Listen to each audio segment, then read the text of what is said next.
राधे राधे मेरे प्यारे भाइयों बहनों माताओं व बंधुओं। आज मैं आपके लिए लाई हूँ सावन मास महात्म की कथा।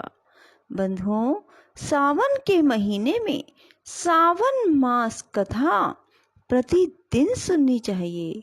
बंधुओं, वैसे तो सावन मास में प्रतिदिन सूर्योदय से पहले उठकर स्नान करें और फिर अपने नित्य कर्म करें और सावन मास महात्म की कथा सुने।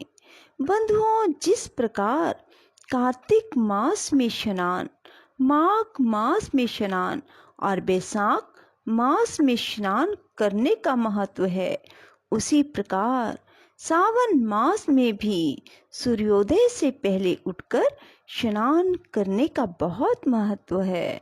बंधुओं, जिन भी मनुष्यों ने इन 4 महीनों में सूर्योदय से पहले उठकर स्नान कर लिया, समझ लो उसने जीवन में सब कुछ प्राप्त कर लिया। बंधुओं, यदि आप सुबह सूर्योदय से पहले उठकर स्नान नहीं कर पाते तो कम से कम श्रावण मास महात्म की कथा प्रतिदिन जरूर सुने। बंधुओं, यदि आपने हमारे चैनल को अब तक सब्सक्राइब नहीं किया तो जरूर करें और बेल आइकन दबाना ना भूलें ताकि आपको हमारी आने वाली सभी वीडियोस की जानकारी सबसे पहले हो सके। बोलो शिव शंकर भोलेनाथ की जय। भगवान शंकर जी ने सनत कुमार जी से कहा, हे देवेश, अब मैं तुम्हें शुभ पवित्रारोपण के संबंध में बताता हूँ। पहली सप्तमी के दिन अधिवासन कर अष्टमी के दिन पवित्रारोपण करना चाहिए। जो जीव पवित्रा बनवाता है उसके पुण्य का फल कहता हूँ। हे विप्र, वह एक महाव्रत दान सब तीर्थ अभिषेचन का फल प्राप्त कर लेता है, इसमें कोई संशय नहीं, क्योंकि सर्वगता शिवा सब में निवास करती है।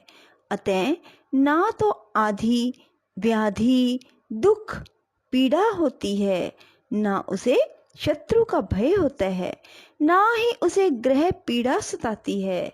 हे विप्र, नर तथा राजाओं के पुण्य की वृद्धि करने वाला इससे बढ़कर दूसरा कोई साधन नहीं है।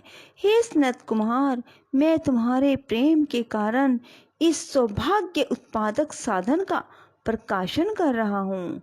हे वत्स, श्रावण महीने की शुक्ल पक्ष की सप्तमी के दिन अधिवासन करके सब अर्चन का सामान संचित करें।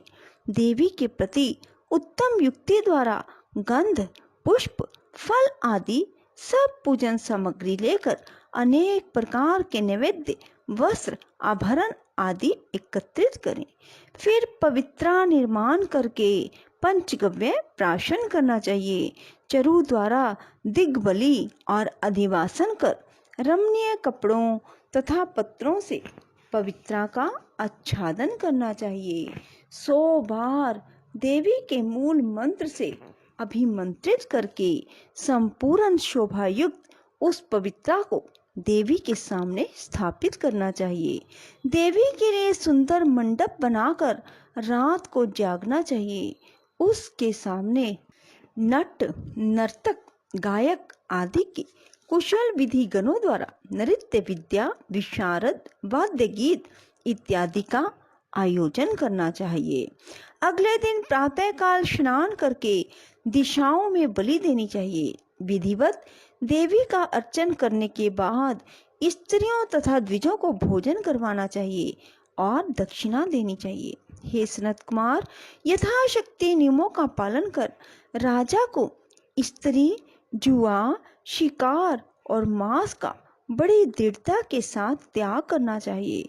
द्विज तथा आचार्य को स्वाध्याय का, वैश्य को खेती और व्यापार का कार्य 5-7 दिन बिल्कुल ना करना चाहिए। ऐसा ना कर सके तो केवल 3, 1 या आधा दिन अपना कारोबार बंद करके केवल देवी के ध्यान में अपने मन को लगाना चाहिए। जो ज्ञानी सविधि पवित्रारोपण नहीं करता, हे वत्स, उसका पूरे वर्ष भर अर्चन निष्फल जाता है। मनुष्य को भक्ति द्वारा देवी प्रायण होकर प्रति वर्ष शुभ पवित्रारोपण करना चाहिए। करक अथवा सिंह का सूर्य हो जाने पर श्रावण मास के शुक्ल पक्ष की अष्टमी के दिन देवी के लिए पवित्रारोपण करना चाहिए। इसे ना करने पर दोष होता है, क्योंकि यह नित्य कर्म है। श्री सनत कुमार जी ने पूछा, हे महादेव, आपने जो पवित्रारोपण कहा है, हे प्रभु, इसके निर्माण की विधि ठीक तरह से मुझे बतलाइए। भगवान शंकर जी ने कहा, हे वत्स, रेशमी वस्त्र कुश या कांस से निर्मित या ब्रह्मानी द्वारा रुई से सूत कतना चाहिए।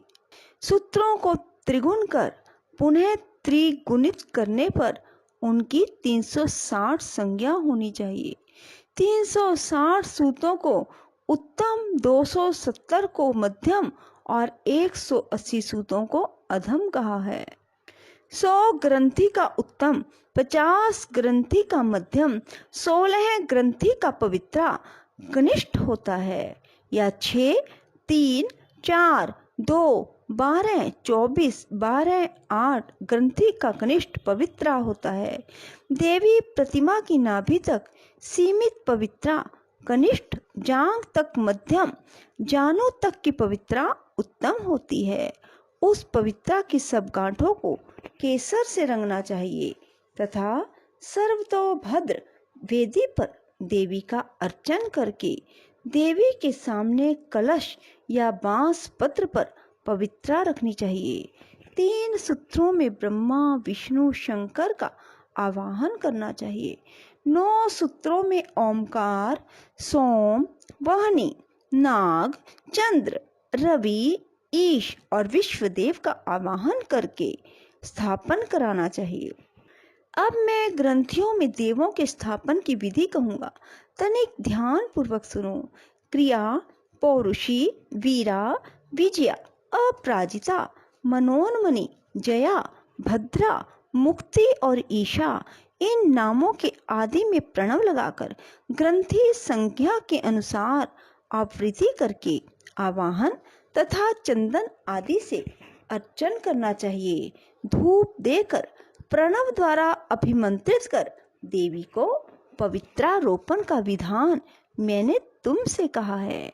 जिन दूसरे देवों को प्रतिपदा आदि तिथियों में से पवित्रारोपण करना चाहिए, उन देवों को मैं तुमसे कहता हूँ: धनद, श्री गौरी, गणेश, चंद्रमा, गुरुजन, भास्कर, चंडिका, अम्बा, वासुकी, ऋषि, चक्रपाणि, अनंत, शिव, ब्रह्मा और पितृ, इन देवों का प्रतिपादन आदि तिथि में करना चाहिए।